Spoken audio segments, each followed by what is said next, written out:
नमस्कार दोस्तों, स्वागत है आपका आज के मुख्य समाचारों की वीडियो में। जी हां दोस्तों, यहां पर आपको देखने को मिलेगी सुबह से लेकर शाम तक की सारी के सारी बड़ी खबरें, मुख्य समाचार, ब्रेकिंग न्यूज़ अपडेट के रूप में। तो दोस्तों, आपसे रिक्वेस्ट है इस वीडियो को ज़्यादा से ज़्यादा लाइक और शेयर करें। तो दोस्तों, जानते हैं आज की पहली बड़ी खबर। किसानों के प्रदर्शन के बीच गृह मंत्रालय का बड़ा फैसला, अर्धसैनिक बलों की तैनाती के दिए आदेश। जी हां दोस्तों, नए कृषि कानूनों के खिलाफ प्रदर्शन कर रहे किसानों की रैली के दौरान हुई हिंसा के बाद केंद्रीय गृह मंत्रालय ने दिल्ली में अर्धसैनिक बलों की तैनाती के आदेश दे दिए हैं। गृह मंत्रालय ने अतिरिक्त 15 अर्धसैनिक बलों की टुकड़ी की तैनाती के आदेश दे दिए हैं। इसके साथ ही दिल्ली पुलिस कमिश्नर ने उपद्रवियों से निपटने के खास एक्शन के आदेश भी दिए हैं। किसानों के हिंसक प्रदर्शन के बाद गृह मंत्रालय ने एहतियात के तौर पर दिल्ली एनसीआर के कई इलाकों में इंटरनेट सेवा बंद कर दी है। केंद्रीय गृह मंत्रालय ने अस्थायी रूप से Sindhu border, Ghazipur border, Tikri border, Mukarba Chowk और नांगलोई में रात 1:59 तक इंटरनेट सर्विसेज को निलंबित कर दिया है। इसके बाद दोस्तों, जान लेते हैं अगली बड़ी खबर। किसानों की हिंसा में 109 पुलिसकर्मी घायल, 45 को ट्रॉमा सेंटर में कराया गया भर्ती।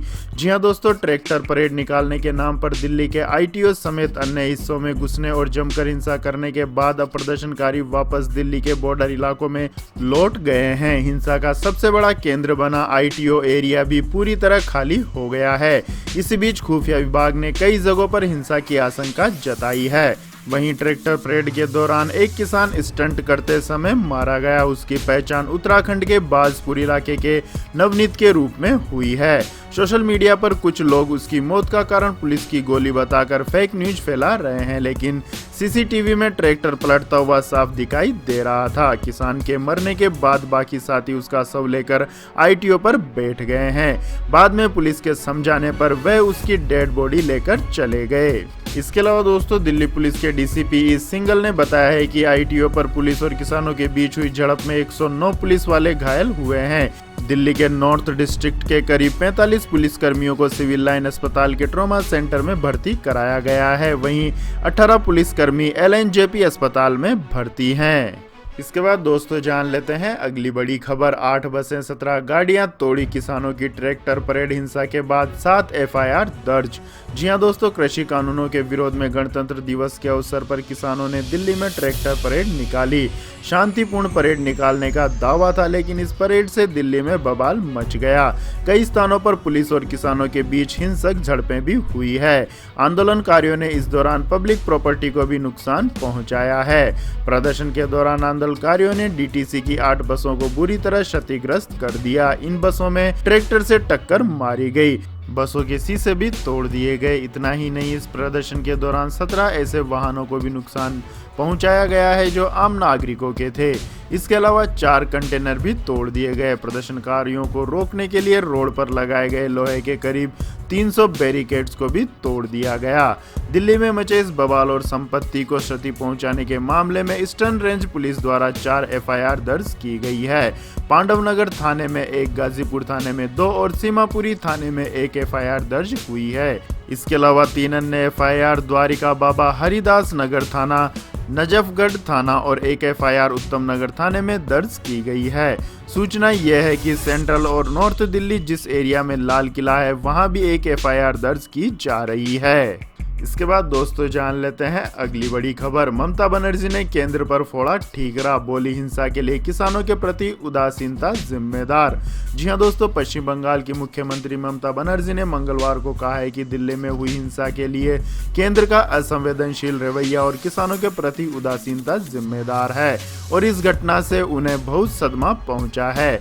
ममता बनर्जी ने केंद्र से आग्रह किया है कि वे किसानों के साथ बातचीत करें और नए तानाशाही कृषि कानूनों को वापस ले। उन्होंने ट्वीट किया है कि दिल्ली की सड़कों पर हुई चिंताजनक और तकलीफदेह घटनाओं से बहुत दुखी हूं। इन हालातों के लिए केंद्र का असंवेदनशील रवैया और हमारे किसान भाई बहनों के प्रति उनकी उदासीनता जिम्मेदार है।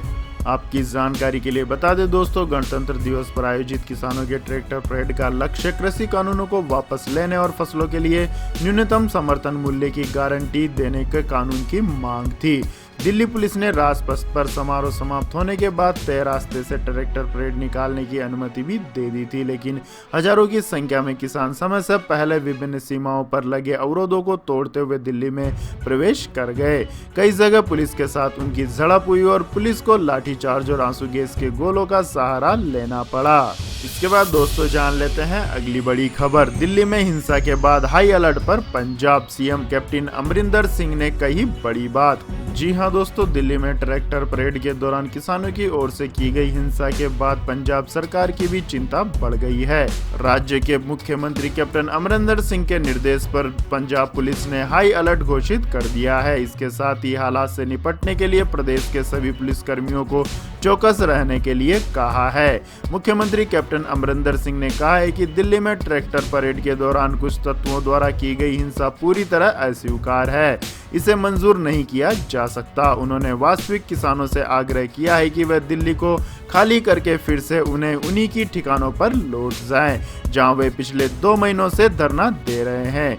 सीएम ने दिल्ली में हिंसा को देखते हुए पंजाब पुलिस को हाई अलर्ट पर रहने का आदेश दिया है। उन्होंने डीजीपी दिनकर गुप्ता को सुनिश्चित करने के लिए कहा है कि राज्य में किसी भी कीमत पर कानून व्यवस्था की स्थिति बिगड़ने न पाए। इसके बाद दोस्तों जान लेते हैं अगली बड़ी खबर। किसानों के हिंसक प्रदर्शन के बीच इंडियन रेलवे का बड़ा ऐलान, टिकट का पूरा रिफंड ले सकते हैं लोग। जी हां दोस्तों, राजधानी में गणतंत्र दिवस के दिन किसान आंदोलनकारियों द्वारा जमकर उत्पात मचाया गया। कृषि कानूनों के खिलाफ हो रहा प्रदर्शन सिंधु बॉर्डर से लाल किले तक जा पहुंचा। किसानों की ट्रैक्टर परेड के दौरान दिल्ली में तमाम जगह जबरदस्त हिंसा हुई, जिसके बाद दिल्ली के तमाम मेट्रो स्टेशन बंद कर दिए गए। सड़कों पर भी भारी जाम लग गया। हिंसा की बढ़ती घटनाओं को देखकर कई जगह पर सड़कें बंद कर दी गई। ऐसे में लोगों को आवाजाही में परेशानी का सामना करना पड़ा। कईयों की ट्रेनें छूट गई। यात्रियों की परेशानी को ध्यान में रखते हुए रेलवे ने बड़ा ऐलान किया है। उत्तर रेलवे के CPRO ने कहा है कि किसी की ट्रेन अगर आंदोलन के कारण मिस हो गई है तो वे टिकट रिफंड करने के लिए आवेदन कर सकते हैं। इसके बाद दोस्तों जान लेते हैं अगली बड़ी खबर। बजट 2021 में पूरा होगा अपने घर का सपना। इस बजट में सरकार दे सकती है बड़ा तोहफा। जी हां दोस्तों, 1 फरवरी को सरकार बजट पेश करने वाली है। कोरोना वायरस के प्रकोप के बाद पेश हो रहे इस बजट से देशवासियों को बड़ी उम्मीदें हैं। साथ ही देश की अर्थव्यवस्था को फिर से पटरी पर लाने के लिए भी यह बेहद अहम है। आम आदमी के नजरिए से बात करें तो इस बजट से उसका अपने घर का सपना पूरा होने में मदद मिल सकती है, क्योंकि सरकार आगामी बजट में प्रधानमंत्री आवास योजना में बजट आवंटन बढ़ा सकती है। और आपकी जानकारी के लिए बता दें दोस्तों, प्रधानमंत्री नरेंद्र मोदी ने साल 2015 में इस महत्वाकांक्षी योजना प्रधानमंत्री आवास योजना की शुरुआत की थी।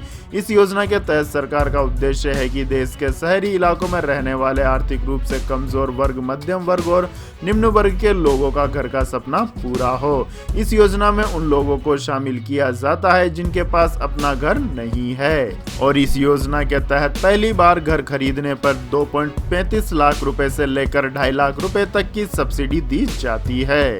इसके बाद दोस्तों रुक करते हैं आज के मौसम अपडेट्स का। लेकिन दोस्तों, मौसम अपडेट्स जानने से पहले आप लोगों से गुजारिश है कि इस वीडियो में दिखाई गई खबरें अगर आपको पसंद आई हो तो इस वीडियो को लाइक करें, शेयर करें और हमारे चैनल को सब्सक्राइब करें। तो दोस्तों जानते हैं आज के मौसम अपडेट्स। तो दोस्तों अगले 24 घंटों के दौरान उत्तर पश्चिम भारत में कोहरे का घनत्व घटने की उम्मीद नहीं है, जबकि उत्तर प्रदेश, बिहार और पश्चिम बंगाल के कुछ हिस्सों में घने कोहरे के छाए रहने के आसार हैं। वहीं उत्तर पश्चिमी भारत और मध्य प्रदेश के कुछ हिस्सों में अत्यधिक ठंड के दिन बने रहने की संभावना है। बिहार के कुछ इलाकों में कोल्ड डे की स्थिति बनी रह सकती है। इसके बाद दोस्तों जान लेते हैं आज के पेट्रोल और डीजल के दाम। तो दोस्तों पेट्रोल डीजल ने तोड़े महंगाई के सारे रिकॉर्ड। दिल्ली में पेट्रोल 86 रुपए के पार। जी हां दोस्तों, पेट्रोल और डीजल के दाम अब नए रिकॉर्ड लेवल पर पहुंच चुके हैं।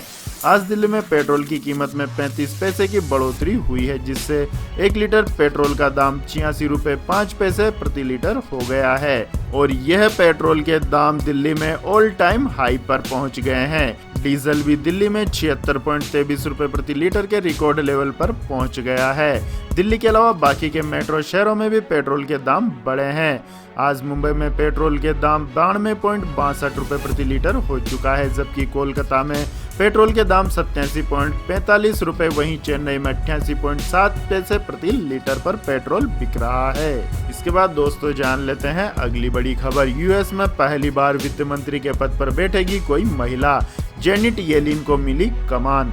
जी हां दोस्तों, अमेरिकी सीनेट ने विख्यात अर्थशास्त्री जेनेट येलेन के अमेरिका की पहली महिला वित्त मंत्री बनने का रास्ता साफ कर दिया है। सीनेट में सोमवार को पुष्टि की सुनवाई के दौरान येलेन के समर्थन में 84 तथा विरोध में 15 वोट पड़े हैं। सीनेट की 100 सीटों में से डेमोक्रेट्स और रिपब्लिकन्स पार्टी के पास 50-50 सीटें हैं। उपराष्ट्रपति कमला हैरिस संसद के इस उस सदन की अध्यक्ष है और उनका वोट यहां डेमोक्रेट्स को निर्णायक बढ़त प्रदान करता है। येलेन फेडरल रिजर्व बैंक की पूर्व अध्यक्ष रही हैं। उनके जल्द ही शपथ लेने की संभावना है। वहीं राष्ट्रपति जो बाइडेन के कैबिनेट की ऐसी तीसरी मंत्री है जिसके नाम की पुष्टि सीनेट अब तक कर चुका है। इसके बाद दोस्तों जान लेते हैं अगली बड़ी खबर। भारतीय अर्थव्यवस्था के लिए शुभ संकेत। आईएमएफ ने आगामी वित्त वर्ष में सबसे तेज 11.5% की ग्रोथ रहने का लगाया अनुमान। जी हां दोस्तों, भारतीय अर्थव्यवस्था के वित्त वर्ष 2021 में काफी तेजी से रिकवर करने की उम्मीद है। अंतर्राष्ट्रीय मुद्रा कोष ने अपनी ताजा वर्ल्ड इकोनॉमिक आउटपुट रिपोर्ट में यह दर्शाया है। आईएमएफ ने वित्त वर्ष 2021 के लिए भारत की अर्थव्यवस्था के सबसे तेज 11.5% की रफ्तार से ग्रोथ करने की उम्मीद जताई है। इस तरह भारत साल 2021 में सबसे अधिक तेजी से ग्रोथ करने वाला देश बन सकता है। इससे पहले आईएमएफ ने अपनी अक्टूबर में जारी रिपोर्ट में वित्त वर्ष 2021 के लिए 8.8% की ग्रोथ रेट का अनुमान व्यक्त किया था। इसके बाद दोस्तों जान लेते हैं अगली बड़ी खबर। कोरोना ने 2009 की मंदी से 4 गुना ज्यादा लोगों को बनाया बेरोजगार। जी हां दोस्तों, कोरोना वायरस महामारी के चलते पिछले साल दुनिया में नौकरियों का नुकसान 2009 के वैश्विक वित्तीय संकट में हुए नुकसान का 4 गुना रहा है। यह आकलन संयुक्त राष्ट्र के एक संगठन की सोमवार को जारी एक रिपोर्ट में कहा गया है। पिछले साल इस संकट में कुल मिलाकर 22 करोड़ से अधिक पूर्ण नौकरियों और श्रमिकों को 37 अरब डॉलर के आय का नुकसान हुआ है। अंतर्राष्ट्रीय श्रम संगठन का अनुमान है कि कोविड-19 की रोकथाम के लिए कंपनियों और सार्वजनिक जीवन पर लागू प्रतिबंधों ने दुनिया में 8.8% कार्य अवधि की क्षति हुई। इससे अगर दिहाड़ी के हिसाब से देखें तो कुल 22.5 करोड़ रुपए पूर्ण नौकरी का नुकसान कहा जा सकता है। ये 2009 के वैश्विक बैंकिंग संकट के समय गई नौकरियों के 4 गुना के बराबर है। इसके बाद दोस्तों जान लेते हैं अगली बड़ी खबर। रेलवे की नई पहल, अब आपके सामान की भी होगी होम डिलीवरी। जी हां दोस्तों, अब ट्रेन में ज्यादा सामान लेकर सफर करने वाले यात्रियों को बिल्कुल भी परेशान नहीं होना पड़ेगा। इंडियन रेलवे ने ज्यादा सामान लेकर चलने वाले यात्रियों के लिए खास योजना की शुरुआत की है। रेलवे ने बुक बैगेज के साथ मिलकर यात्रियों के लिए ऐप आधारित डिलीवरी सेवा शुरू की है। यानी अगर आप चाहें तो अब रेलवे आपके घर से सामान मंगवा कर उसे सैनिटाइज करके पैक करके आपकी बर्थ तक पहुंचा देगा। यानी आपको अपने घर से बर्थ तक सामान लेकर आने की टेंशन करने की जरूरत नहीं है। इसके अलावा ट्रेन के गंतव्य स्टेशन पर पहुंचने के बाद उसकी बर्थ से ही सामान उठाकर उसके घर तक पहुंचा दिया जाएगा। हालांकि सुविधा का लाभ लेने के लिए यात्रियों को प्रति बैग 125 रुपए चुकाने होंगे। बैग के ट्रांसपोर्टेशन से लेकर कुली तक का खर्चा रेलवे वहन करेगा। इसके लिए आपको कोई चार्ज देने की जरूरत नहीं है।